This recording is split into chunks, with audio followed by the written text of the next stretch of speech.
Good morning. On behalf of the Consortium of Endowed Episcopal Parishes Administrator Group, I'd like to welcome you to this webinar, Parish Administration in an Evolving Time.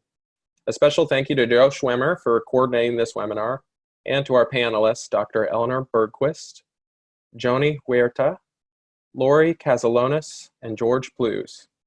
If you will, please join me for a short prayer. Lord God, when you give to us, your servants, any great matter to do, grant us also to know that this is not the beginning, but the continuing of it, until it is thoroughly finished, which yields the true glory. God of work and rest and pleasure, grant that what we do this week may be for us an offering rather than a burden, and for those we serve, may it be the help they need. Jesus, you knew rejection and disappointment. Help us in our work seems distasteful. Help us to decide what best to do, what next to do, or what to do at all. Give us courage and cheerfulness to go the second mile and all the miles ahead. With that, I'd like to introduce you to our first panelist, Dr. Eleanor Bergquist, an adjunct faculty member at St. Louis University and former epidemiology manager at the St. Louis Department of Public Health, to give us a brief public health perspective on COVID-19. Hi.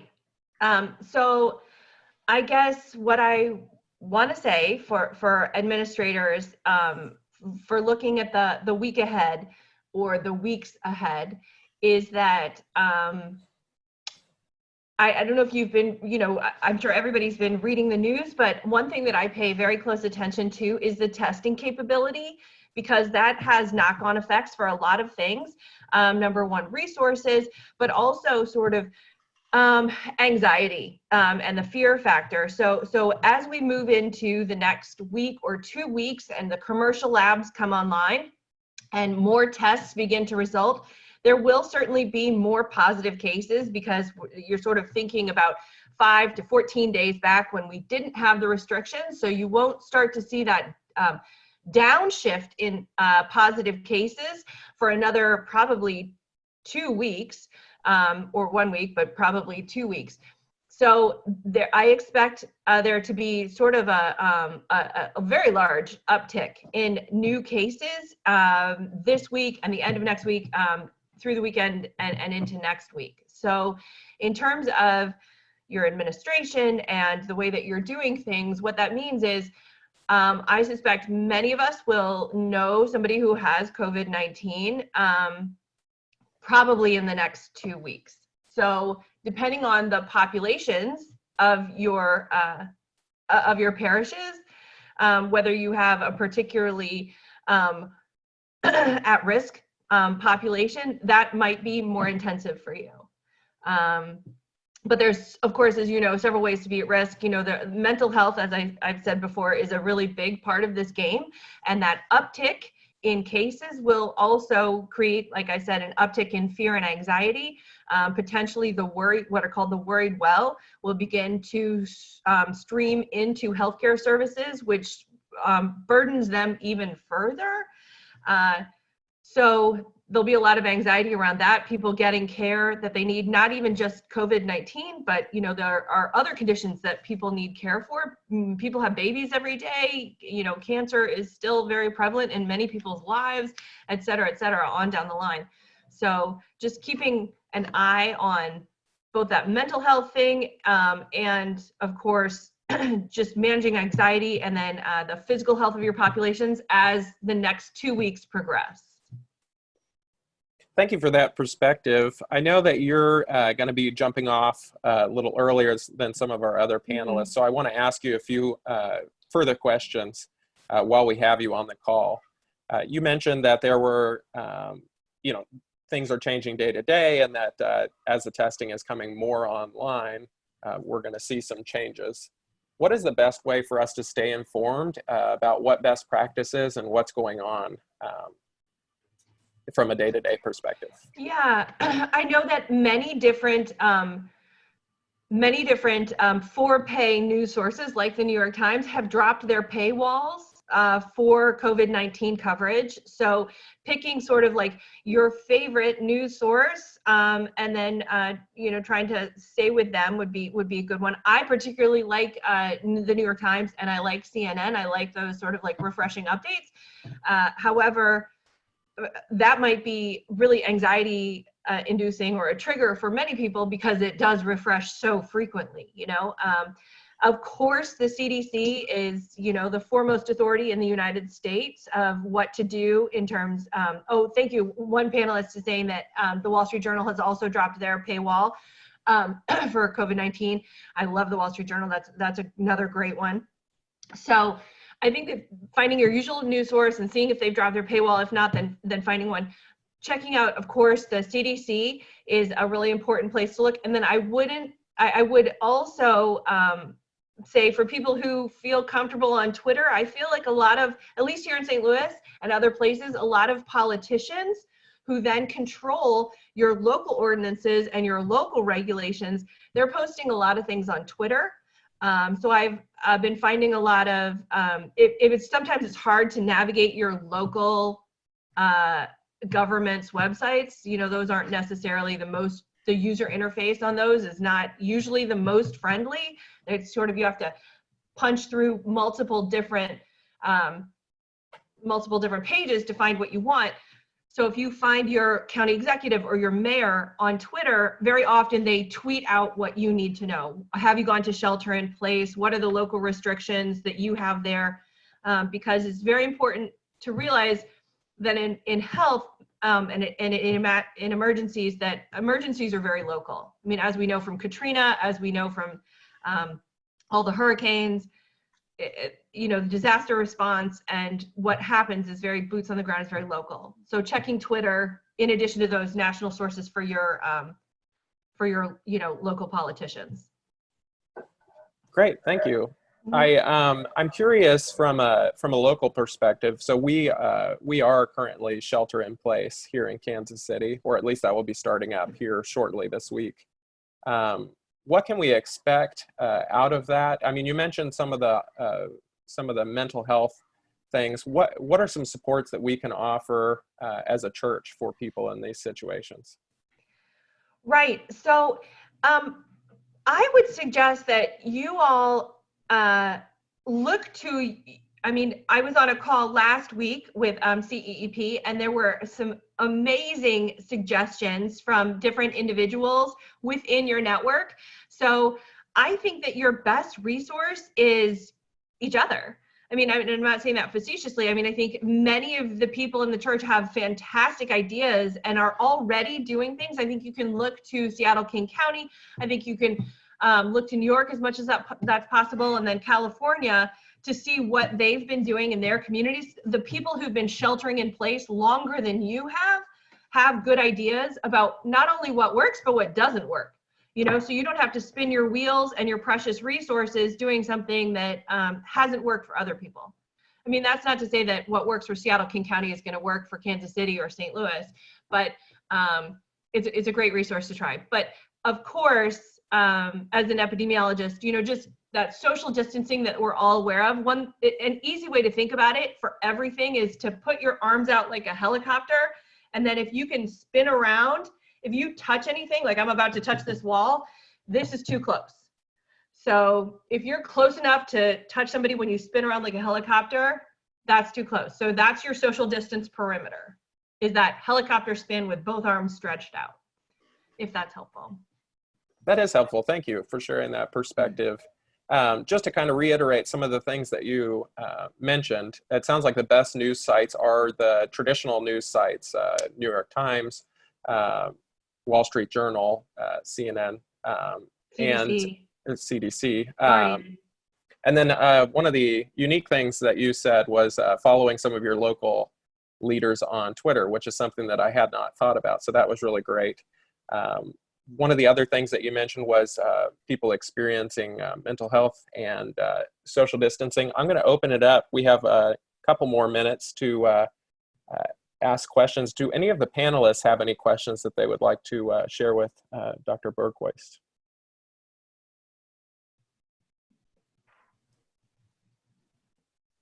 Great. Well, thank you so much. We're going to move on at this point to Joni Huerta, our next panelist. And Joni is the Executive Director of Human Resources at St. Martin's Episcopal Church.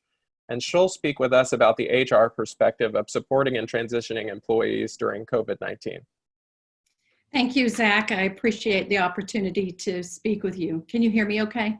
Yes, yes. Okay. So yes, certainly this is, one of the questions that comes to mind is, what is it going to mean? What does this mean to employees? And COVID, having been through different kinds of crises here in Houston, whether it's hurricanes or floods or layoffs, the same things that one experiences in those kinds of crises are similar to what we're experiencing, with one exception, and that being this unknown time frame. I'm into researching and looking at some information on something called behavioral economics.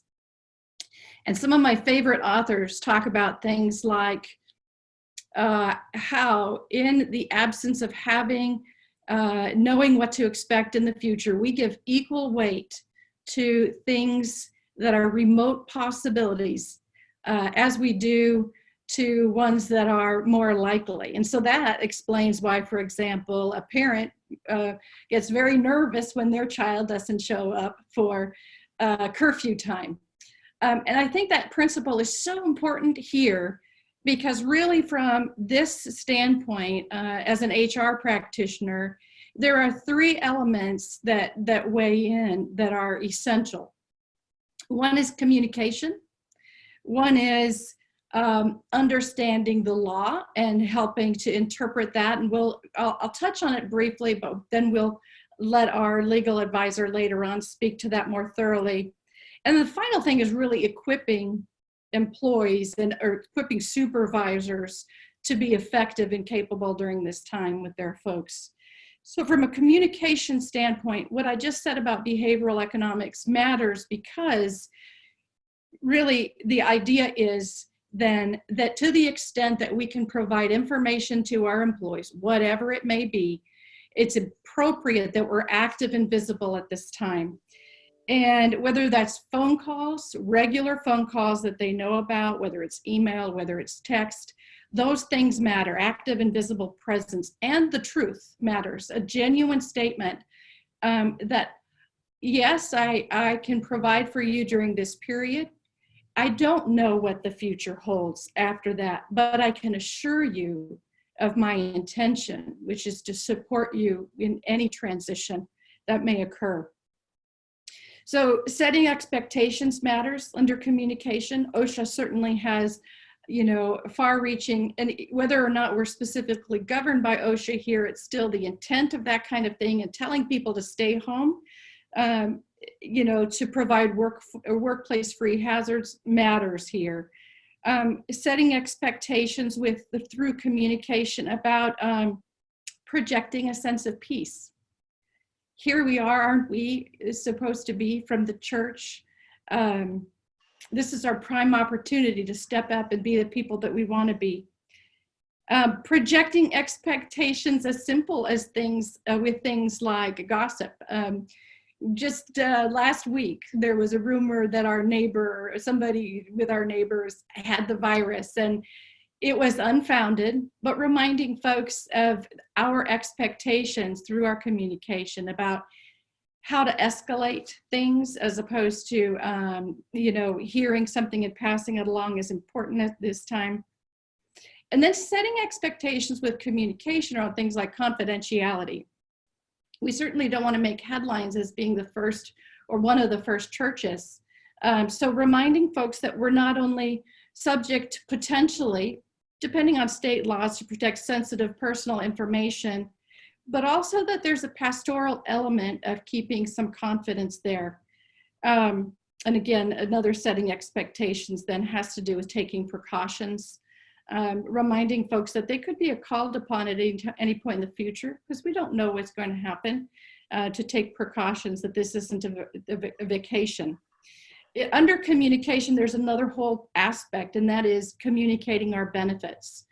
So reminding folks in this period of time that we have generous and thorough benefits provided to us through partners such as CPG, reminding folks of things like telemedicine options, insurance coverage that they might have, reminding folks as things evolve, like the Families First Coronavirus Response Act, of things like potentially, that they're not being costs associated with certain kinds of testing. And so those are really that is the bulk of information under communication. There's also, I said, the responsibility that an HR person has where it relates to the legal element. And that involves working with our chancellors to understand the application of the Families First Coronavirus Response Act. For us, what that means is potentially amending certain pay and time off practices for a set period of time. So that's one of the things that we're working on behind the scenes. And then figuring out ways to communicate in an easy way some difficult things around like paid time off and how that sits in the picture in relation to short-term disability and FMLA. And I mentioned a third thing, which is equipping our clergy and supervisors to do their best at this point in time. And that would include things like, to the extent possible, providing some normalcy to their workforce. If their workforce isn't doing what it's done in the past, if job has changed, it means potentially establishing cross-training opportunities. Just last week, I was meeting with my own team asking, okay, now how do I get cross-trained to run payroll? Just in the what if situation. It also means reminding supervisors of the importance right now of documenting critical processes, maybe developing scripts or assigning backup people in the event that one person isn't available to do a job. So those three different elements really come in from the standpoint of what HR can be doing at this point in time. It's communicating, working with legal, and equipping our supervisors and clergy to be effective. Thank you so much. So one of the questions that came up related to the HR perspective is that churches have a bit of a unique context, something you're familiar with. With regards to unemployment tax, what do we need to be thinking about if we do have to furlough employees or lay off workers? The kinds of things that we need to be thinking of are first, well, again, I think we need to step back because we don't go directly to that. I think what we're going to be finding first is that we have opportunities with things like the Families First Coronavirus Act. What I'm running into are folks who, and this is pretty typical for leaders, who want to be really generous right now. And they later on, after April 2nd, they may have responsibilities to be even more generous, but at that point, they may not have the same kinds of funds that they have now. So some of the tactics we use for preparing for those circumstances are just reminding them to be thinking ahead and maybe even tagging, some of that information, some of that as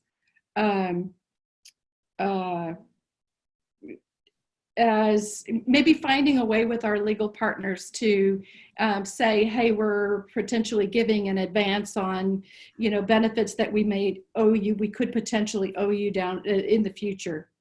Other kinds of things that we're having to do, it's just about conversations to reduce the total cost right now. So for example, we're working with Laurie's team to consider what we can do to reduce the cost so we don't have to move to layoffs, so folks don't have to look at unemployment options. So what can we be doing today where the pension assessment is concerned?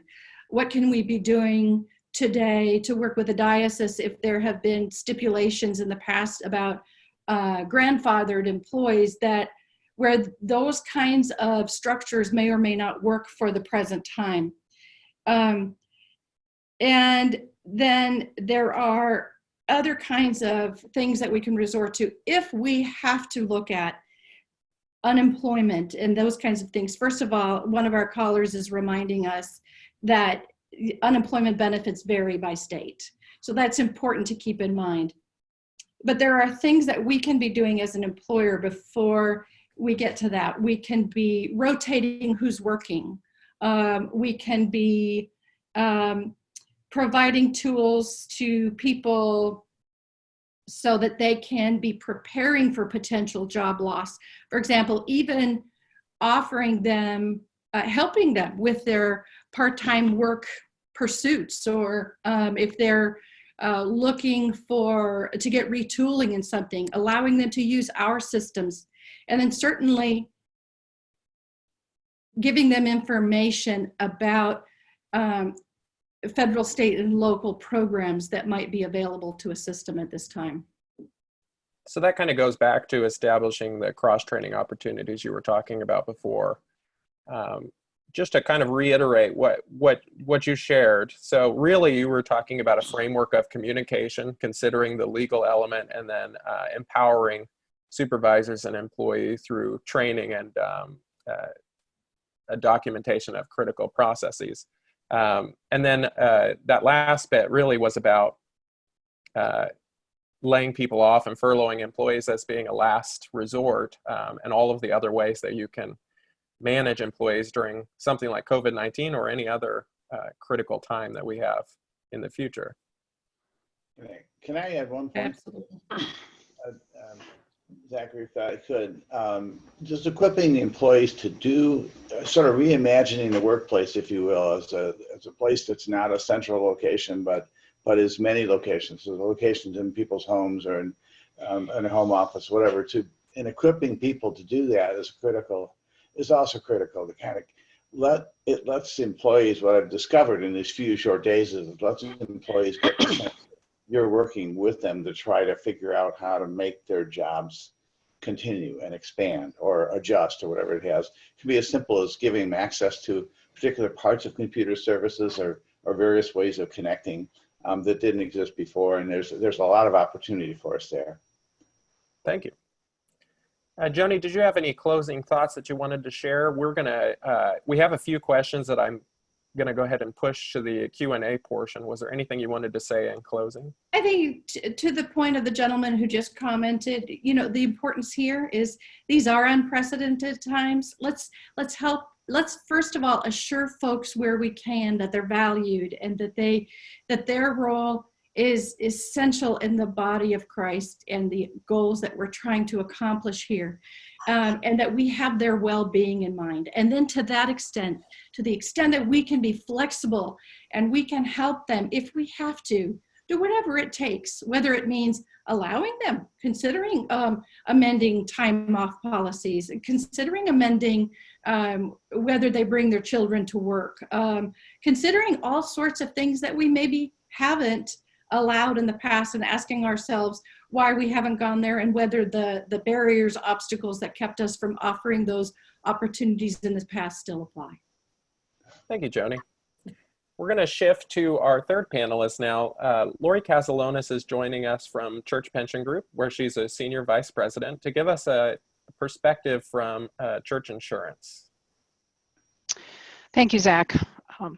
First, I want to say to all of the administrators that are on the call, thank you for the work that you're doing. You're doing vital work. You're on the front lines, and we're here to support you to the best of our ability.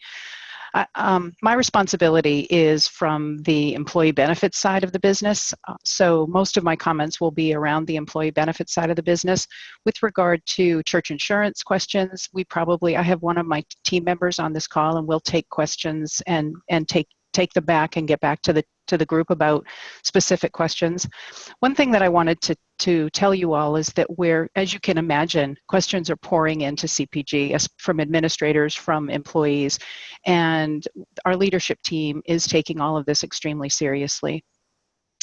Mary Kate created a coronavirus task force that is working very closely together. Members of the executive leadership team, Frank Armstrong, who's our COO, convenes his leadership team on a daily basis. We're capturing all the questions that are coming in. One of the things that we plan to do, and something that I've been asked to spearhead, is gather a list of frequently asked questions for administrators so that we could get something really comprehensive out to the church to answer as many questions as possible. We're also, Joni mentioned that there's as you can guess, there's questions coming in about pension assessments and the costs and things like that. We're carefully considering and evaluating the ways that Church Pension Group can find ways to somewhat alleviate some of the financial and the emotional burdens related to the coronavirus. Later today, Mary Kate will be sending out a communication to all clients of CPG, and it's a really comprehensive communication, so it will answer a lot of questions. But a few things that I wanted to just remind you all about while we're on the phone. One thing, Joni mentioned the Family First Coronavirus Response Act, and that act required all health plans to have no cost for the testing of coronavirus. The medical trust has made the decision that there will be no cost basically at all with regard to medical trust for coronavirus. Not the premiums, but if someone happens to get sick, the testing, the co-insurance, the co-pays, the deductibles are all going to be waived from a medical trust perspective, which I'm hoping will alleviate some concern out there in the church. I heard heard comments about furlough, and that's one question that's come in several times about what happens if we furlough someone. And I just want to tell you that for someone who is actually furloughed, that the intent is that that person will come back to work when we come through the other side of this crisis. If they were eligible before they were furloughed, and they'll be eligible when they come back to being furloughed, provided the premium, the health benefit premium continues to be paid, we're going to consider them eligible throughout this for health benefits. If you have to terminate them to go on to unemployment, then they are in essence a terminated employee, and then if they come back, then they would be a new employee, so they can come back onto the plan. I want to remind everyone that the EAP through the Medical Trust is really robust and generous, and this is a time where using that EAP may be really useful. There's a pastoral support part to the Employee Assistance Plan, and then through the Employee Assistance Plan, anyone who's covered with our Medical Trust plans and their dependents can have 10 free visits for any sort of behavioral mental health support that they want, and unlimited telephonic visits. So telephonic is probably the way of the world for a little while, and I just want to remind administrators that that's a resource for you.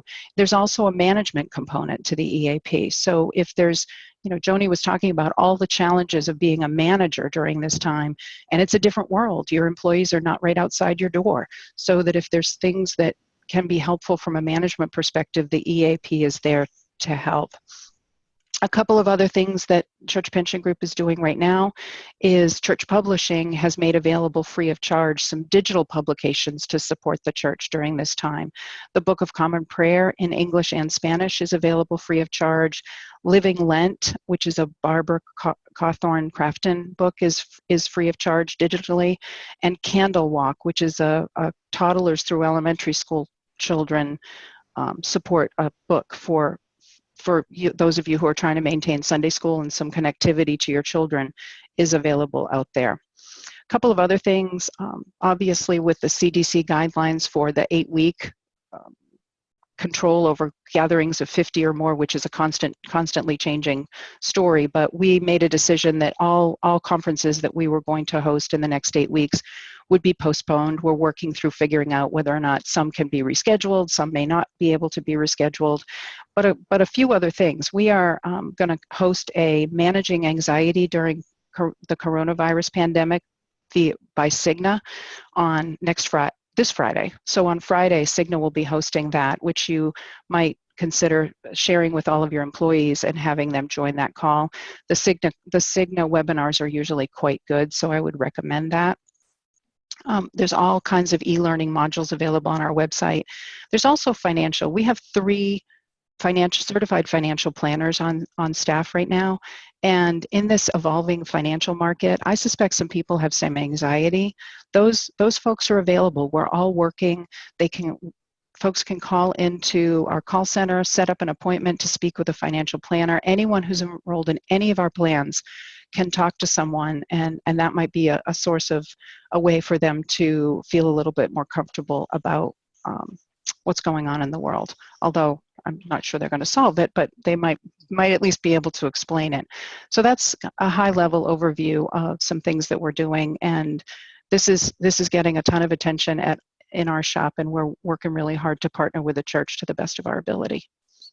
Thank you, Laurie. We have a few questions specifically related to some of the things that you mentioned. One of them was, can we get a list of the books that are available, or where might we find where those are available? It's on our site, but also in the email that I mentioned that's coming out to all clients. 30,000 will get an email this afternoon. It's specifically laid out in there. Great. So that list is in there. And that includes the Cigna webinar, I'm imagining, and all of the other programs that you mentioned before. The Cigna webinar email invitations went out separately. So if you don't find it, please just drop me an email. My email address is my name, lkazilionis@cpg.org, and I'll make sure you get the invitation. Great, thank you so much. So I just want to touch on a couple of things that you mentioned. Obviously, the church publishing, releasing those ebooks is very helpful. Something that I want to highlight to some of the people that report to me was about those EAP offerings. What is the best way to get someone that information if you feel that it would advantage them in this stressful time? Well, you can go onto our website, and there's actually a EAP brochure that you can download. It's very, very simple to go. You go onto the Cigna Employee Assistance Program. I'm pretty sure the login is Episcopal, so that's pretty simple for us. And getting authorization for these visits is virtually, it's a 30-second process. So download the brochure, the PDF, and give it to your folks and encourage them. There's also on our website an interesting little PDF that talks about the 100 reasons why you might consider the EAP. It's a couple of years old now, but it has things on there that you would never even think of, like where do you find a pet-friendly hotel? Who would think that an EAP would do that? That isn't particularly pertinent right this minute, but it is an interesting list and worth having employees take a look at. Great, thank you so much. We have one last question for you before we move on. Could you reiterate what you said about the waiver of deductibles and copays related to COVID-19 treatment? Sure. From anyone enrolled in the medical trust plans, if someone, obviously the testing is free of charge by virtue of the act that came out. And we have decided to take that a bit further, which is for treatment of COVID. So if somebody finds themselves in the hospital, deductibles, coinsurance, and copays will all be waived through the medical trust. That's really great to hear. Thank you so much for bringing that CPG perspective and all the work that you all are doing right now to respond to this. Any questions or any closing thoughts that any of our panelists have for Laurie before we move on to George Plews?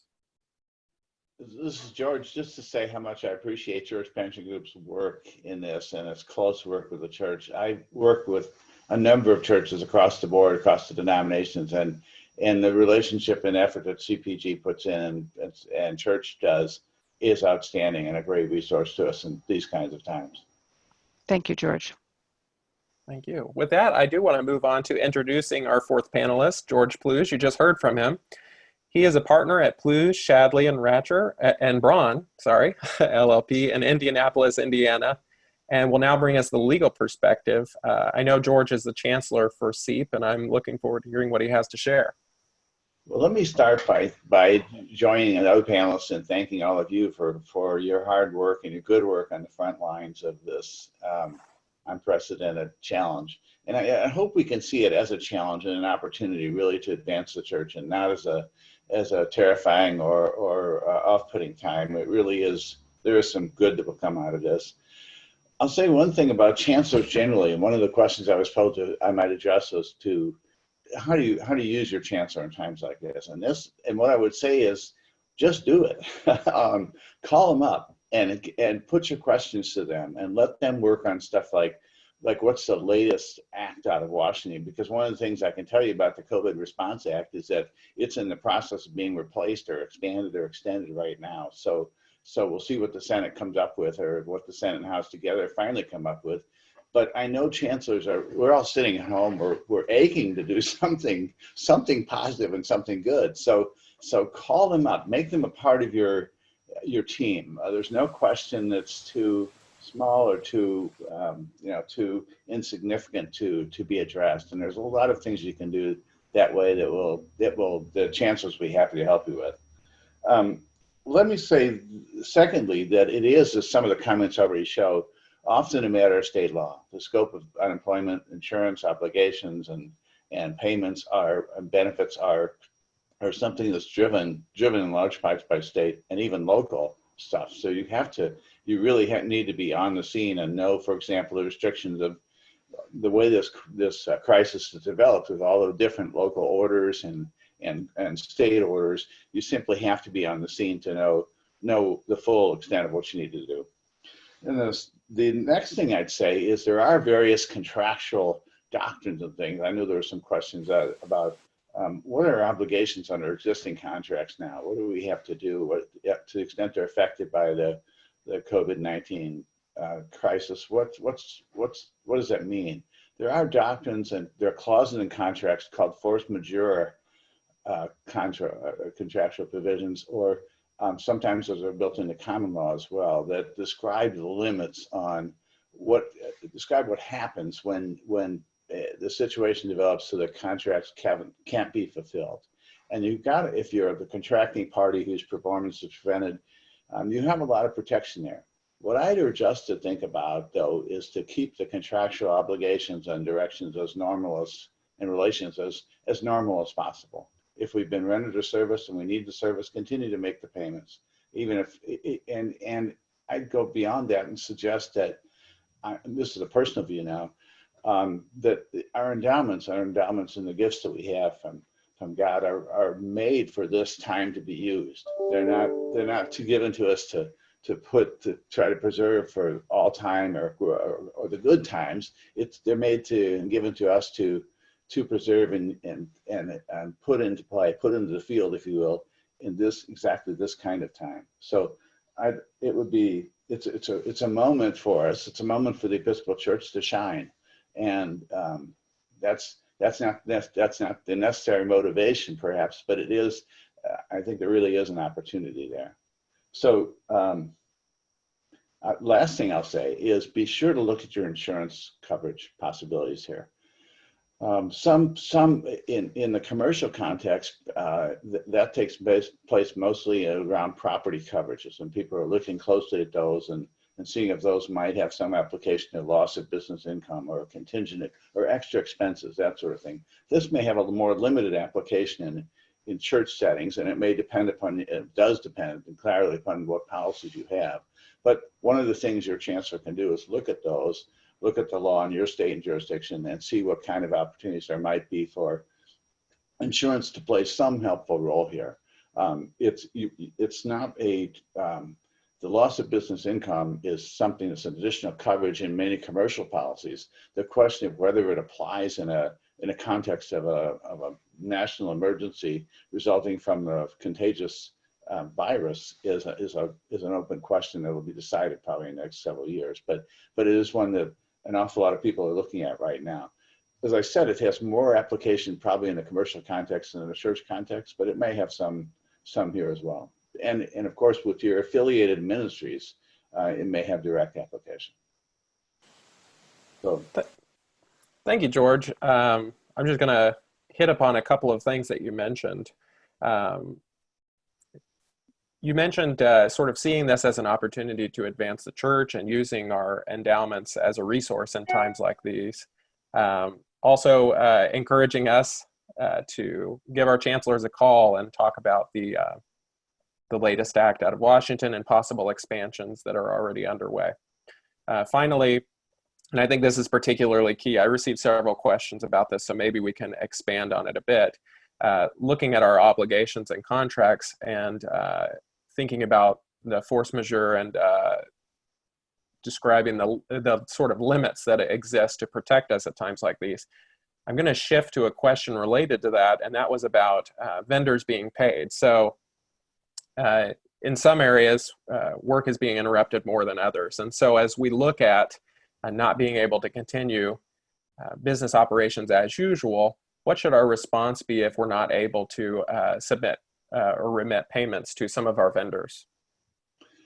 Well, I guess it just doesn't, let me say this, unless there's a reason why we can't make those payments that relates to the virus, meaning a lack of collections or a lack of resources, I'd go ahead and my counsel would be go ahead and make the payments.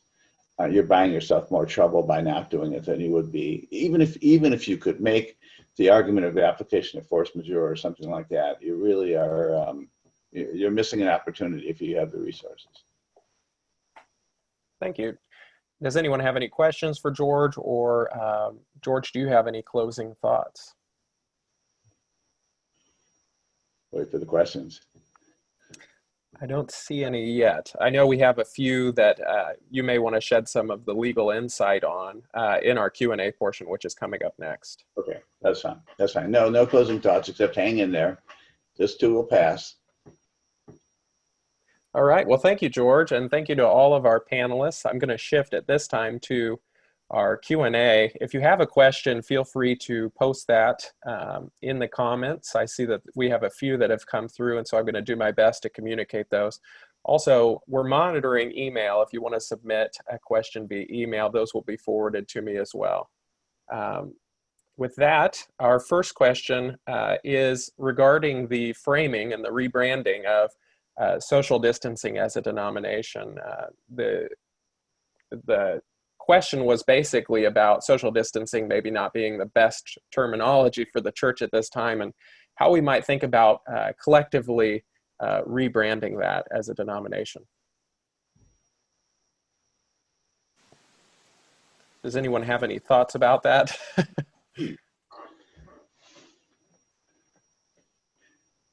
Well, maybe instead of medical distancing might be a way to put it more. I mean, social distancing seems like almost a contradiction in terms of.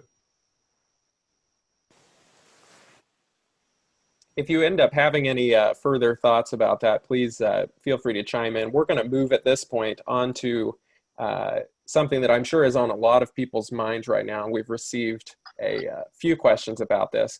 What does the Families First COVID Response Act mean for us at this time, and what can we expect out of future expansions and changes and just implementing this? And I'll leave that open. So George, I don't know if you want to go first. I can certainly give folks my summary of how it applies to HR after there's a legal bit, or I can jump in. No, go ahead. Go ahead. Okay. Well, from an employment standpoint, what it means is that it's extended the privilege of FMLA job protection to things such as the care of one's child, whether it's because of a school closure or other kinds of things that are related to daycares, public school or private school closure, or if the daycare is closed. And so there's job protection under that. From an individual standpoint, if I personally get sick, then there are some privileges for the first-time federal protections that give paid leave. And I believe it's something to the extent of up to about a total of, basically a person can get their daily wages after 10 days off up to a maximum of $500 a day if if I go out and I'm the employee and I'm sick, or up to a total of, or I should say, and up to a total maximum of $5,000. Then the other is that if I'm out to care for somebody who has the coronavirus, it gives protections for partial pay and a measure of what I've just said. Now, the thing here is that while we're having to hurry up and make these provisions for time off tracking and to have a better awareness of what the pay actually means, there's still an open slate of questions. And we're waiting for the Secretary of Labor to give more clarity as to how we're supposed to interpret them. Ironically, the clarity is supposed to come from the Secretary of Labor at the same point that we're supposed to implement these changes, which is April 2nd. Rather than this being an endless bill, the bill is for a period of time from April 2nd through the end of the year. So it's going to be interesting, and my team and I are trying to paint a picture even today to give people a visual, perhaps a graphical visual of how this is supposed to apply in a world where even the bill itself may be expanding or changing. No, that's what I'd say is that this thing it's under review now as the stimulus package is being redone, and I anticipate more changes that will take place before April 2nd. And I also found that the things that were mandated in the act, most of our churches that I'm aware of will already exceed those benefits anyway, and in the exercise of normal human discretion would do so even beyond that. So unfortunately it's one of those not minimalist in the sense it's not insignificant, but I'm not sure how much application it has to churches who are already providing pretty generous benefits. I think the challenge is really going to be more along the lines of how long do we go on when we want to be generous and we are already generous. And at some point, there is a limit to funds. And so if somebody doesn't get sick for 3 months, but by then we're not able to do the same thing as we're doing today, what does that mean? Do we get credit in the past for having done something for the first 3 months? Well, probably not. So those are just things that we have to anticipate and begin to analyze in financial arrangements, so that as we're deciding what our pay practices are going to be, we're already taking that into consideration for the future. Well, thank you both of you for kind of helping us to explore what this looks like. It sounds similar to the health advice that we're getting, which is changing day by day. So it's just keeping us on our toes, I suppose. We do have a question from the chat. Does Families First Response COVID Act apply to someone who has worked less than 30 days? The response I see is no. It's 30 days. What's so interesting about the Families First Act is that it opens up things like FMLA to such a much broader group of folks for the time being with COVID-related needs. Because there's not a restriction here on people being employed for a year and meeting a certain number of hours, but the one criteria is that it's for folks who've been employed at least 30 days. Great. The one of the questions that came up was, as these acts and our daily response and our health response to COVID-19 change, what is our responsibility as administrators to implement these changes? There's some of the ones that I've just described. So they're definitely keeping, communicating with the workforce about what the bill, the provisions have and what the protections mean. And it also is about making sure that we have mechanisms for tracking when people are actually out sick so that we can show that we actually gave job protection to folks during this period of time. One of the interesting things is you can be a generous employer, but if you don't have the documents to demonstrate that you were that generous at that point in time, it doesn't do much good. And so the final thing has to do with figuring out how we're going to not just track the leave, but pay people at 2/3 the pay, for example, if somebody is taking care of somebody else who has the coronavirus. And so how do you actually make your pay systems work to function in that way? And I have a feeling, borrowing from what George shared earlier, that part of our responsibility here is to reach out to our legal connections and ask those questions, our HR people, our chancellors, and make sure that we are clear what our responsibilities are as these things evolve and continue to be communicated to us. I see from also Zach from the post that physical distancing is the word. It's a substitute perhaps for social distancing. Yeah, there was quite a bit of communication in the chat about ways that we might communicate this. Physical distancing, or calling it sort of a Lenten effort. There's a parish-wide phone call that took place, and check-in efforts passing the peace. There's a lot of good thoughts in the chat about communicating and rebranding this idea of social distancing. I see a question that I don't fully understand, but perhaps someone else will be able to shed some insight. It says, does the Act have the 50-person minimum that FMLA does?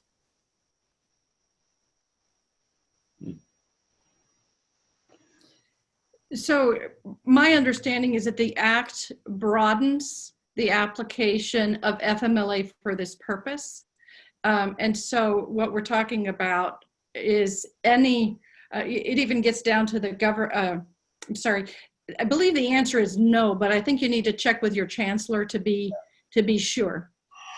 I think there's a new provision between 50 and 100 that allows for an employer between 50 and 100 to essentially plead hardship in being excused. Correct. That act, and that below 50, there's always some question. Are churches, and this is a question I have, churches are automatically subject to FMLA?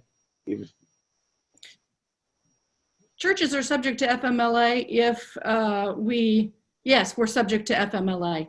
But it depends on, FMLA has certain restrictions about the distance between employers and the size of an organization.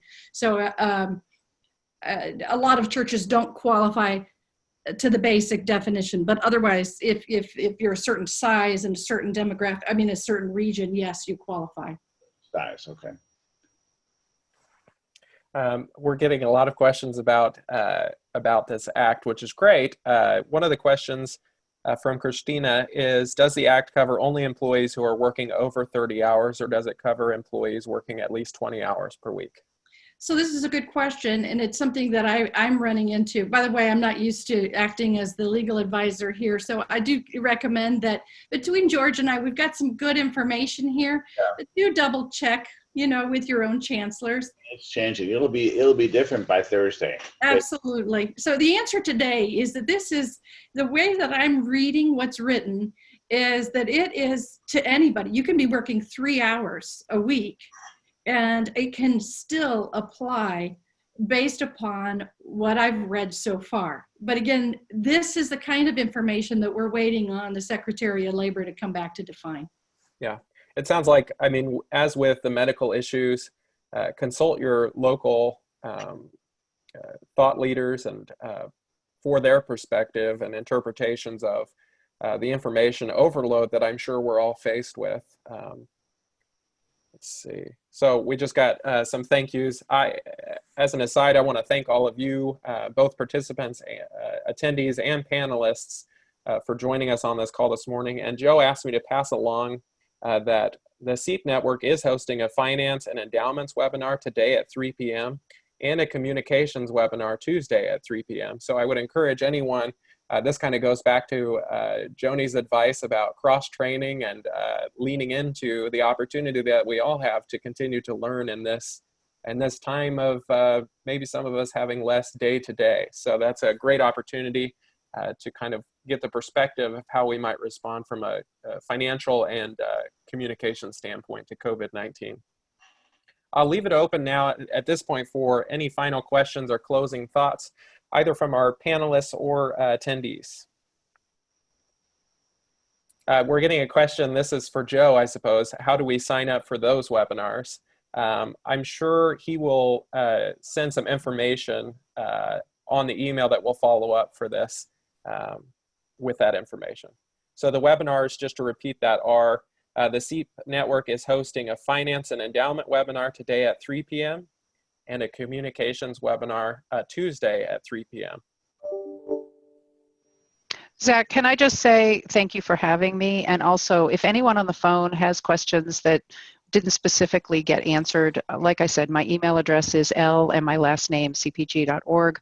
I may not be the person to answer your question, but I will certainly find somebody who will. I have a team of account managers who work with our business-to-business clients, but we don't serve every single parish because of resources. We basically serve the largest of them with an account manager, but our client services team can answer questions, and I will call you back if you have a question. So please lean on us because we're here for you.